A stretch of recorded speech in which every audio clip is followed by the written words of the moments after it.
بسم الله الرحمن الرحيم. وعن أبي سعيد الخدري رضي الله تعالى عنه قال خرج رسول الله صلى الله عليه وسلم في أضحى أو فطر إلى المصلى فمر على النساء فقال يا معشر النساء تصدق فإني أريتكن أكثر أهل النار. فقلنا وبما يا رسول الله؟ قال تكثرن اللعن وتكفرن العشير. ما رأيت من ناقصات عقل ودين أذهب للب الرجل الحازم من إحداكن. قلنا وما نقصان ديننا وعقلنا يا رسول الله؟ قال أليس شهادة المرأة مثل نصف شهادة الرجل؟ قلنا بلى. قال فذلك بالنقصان عقلها. قال أليس إذا حاضت لم تصل ولم تصم؟ قلنا بلى. قال فذلك من نقصان دينها. متفق علیہ۔ حضرت ابو سعید خدری رضی اللہ تعالیٰ عنہ کی روایت ہے جس پہ رسول اللہ صلی اللہ علیہ وسلم نے عورتوں کو خطاب فرمایا ہے، اور شکر ہے حضور کے دور کی عورتیں ہیں جو حضور نے فرمایا اور ان کے اندر جو بات تھی وہ مان گئی کہ ہاں ہمارے اندر یہ بات موجود ہے، وگرنہ بات کی بات دیکھ لیں، آج کی بات دیکھ لیں، کسی بھی عورت میں کوئی ایسا نقص، کوئی ایسا عیب، کوئی ایسی خامی موجود ہو تو مشکل سے ہی مانے۔ رسول اللہ صلی اللہ علیہ وسلم نے حضرات صحابیات ہے، ذرا یہ بھی سوچ لینا، جو محفوظ عن الخطا لوگ ہیں، ان صحابیات کو آپ صلی اللہ علیہ وسلم نے خطاب کرتے ہوئے فرمایا یا معشر النساء تصدقنا،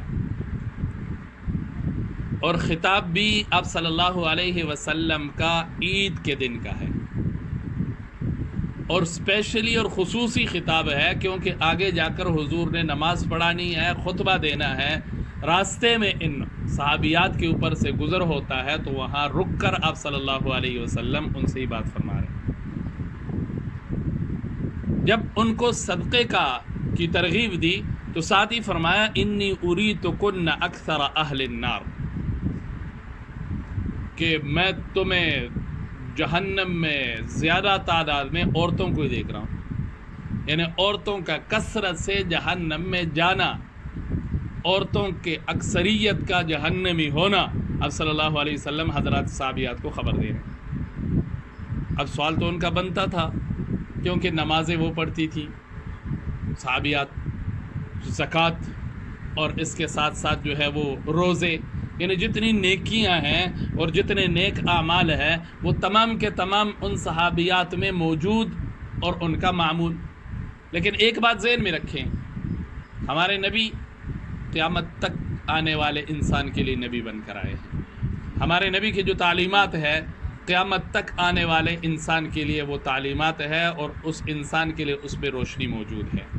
تو ہم یہ نہ ذہن بنا لے کہ حضور صلی اللہ علیہ وسلم خطاب جو ہے وہ ڈائریکٹلی صحابیات کو کر رہے ہیں تو مقصود بھی وہی ہے، نہیں، خطاب ان سے ہیں، اور مقصود اگر دیکھا جائے تو آج کل ہمارا معاشرہ ہے، کیونکہ یہ جن دو باتوں کا حضور نے ذکر فرمایا، یہ دو کی دو باتیں جتنا آج ہمارے معاشرے میں موجود ہے اس سے پہلے شاید یہ باتیں معاشرے میں موجود ہوتی۔ تو آپ صلی اللہ علیہ وسلم نے صحابیات کو جب فرمایا کہ میں اکثر جہنم میں عورتوں کو دیکھتا ہوں، عورتوں کو دیکھ رہا ہوں، تو صحابیات کا سوال بنتا تھا بما یا رسول اللہ، ہم تو نمازیں بھی پڑھتی ہیں، ہم تو تلاوت بھی کرتی ہیں، ہم تو ذکر اذکار بھی کرتی ہیں، جتنی نیکیاں ہیں وہ سب نیکی کے کام میں ہمارا حصہ ہوتا ہے، تو پھر آپ صلی اللہ علیہ وسلم نے دو چیزوں کو بیان فرمایا، تکثرن اللعن و تکفرن العشیر، تکثرن اللعن و تکفرن العشیر،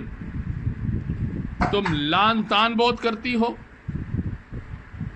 اور اپنے شوہروں کی نافرمانی اور ناشکری کرتی رہتی ہو۔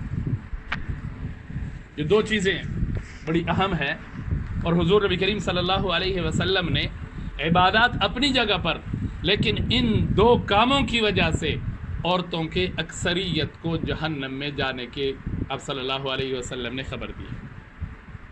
لعن تان، لانتیاں، فلاں فلاں فلاں فلاں، جس کو اب لعن تان دونوں لفظ بولے جاتے ہیں عام طور پر، لان کا معنی کسی کے اوپر لعنت کرنا، تان کا معنی کسی کو تانا دینا، کسی کے اوپر تانا کرنا، یہ عام ہے ہمارے معاشرے میں۔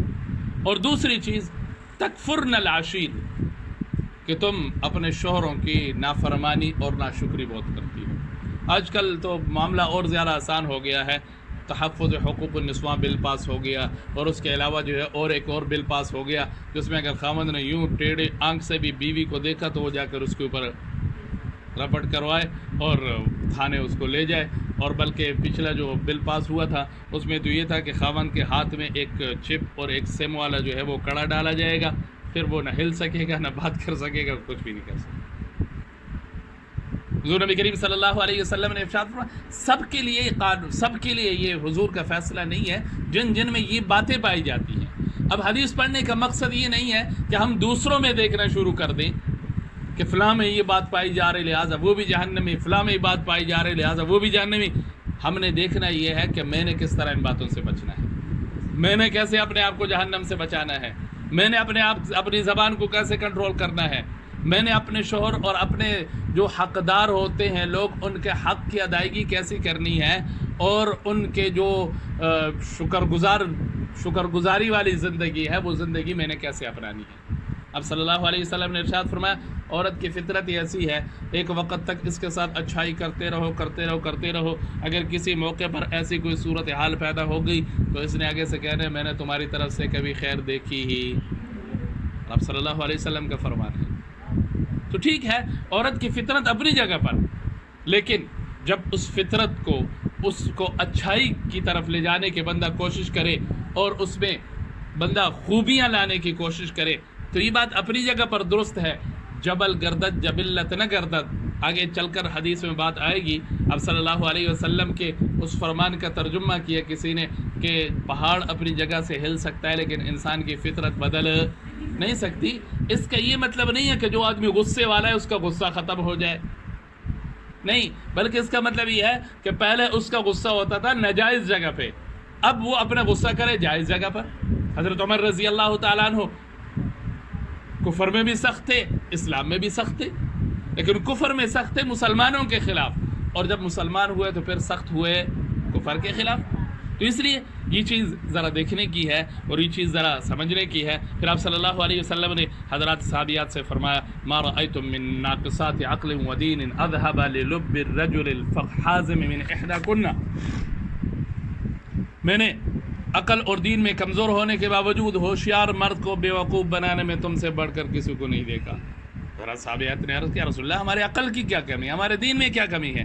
اب صلی اللہ علیہ وسلم فرمایا عقل کی کمی تو یہ ہے کہ ایک عورت کی گواہی مرد کی آدھی گواہی کے برابر، اور جہاں تک دین کی کمی ہے اب صلی اللہ علیہ وسلم نے ارشاد فرمایا جو عورتوں کے ساتھ مخصوص ہے اذا حاضت لم تصلی ولم تصم، یہ روزے بھی ان کے رہ جاتے ہیں، نمازیں بھی ان کے رہ جاتی ہیں۔ اب صلی اللہ علیہ وسلم فرمایا یہی تو دین کا نقصان ہے، دین میں کمی ہے۔ تو اس لیے کوشش کرنی چاہیے کہ حضور نبی کریم صلی اللہ علیہ وسلم کے اس فرمان کو سامنے رکھتے ہوئے تین چیزیں ہیں، ایک کرنے کا حضور نے فرمایا، اور دو کام ایسے ہیں جو ہمیں چھوڑ دینے چاہیے۔ کرنے والا جو کام ہے تصدقنا، اللہ کے نام پر دیتے رہنا، جوڑنے سے کچھ نہیں بنے گا۔ الذی جمع مالا وعددا، ہاں خرچ کرنے سے بات بنے گی۔ اور دوسرا جو آپ صلی اللہ علیہ وسلم نے عورتوں سے فرمایا کہ لان تان سے بھی بچنا ہے اور شوہروں کی ناشکری اور نافرمانی سے بھی بچنے کی کوشش کرنی ہے، تو اللہ جہنم سے حفاظت فرما دے۔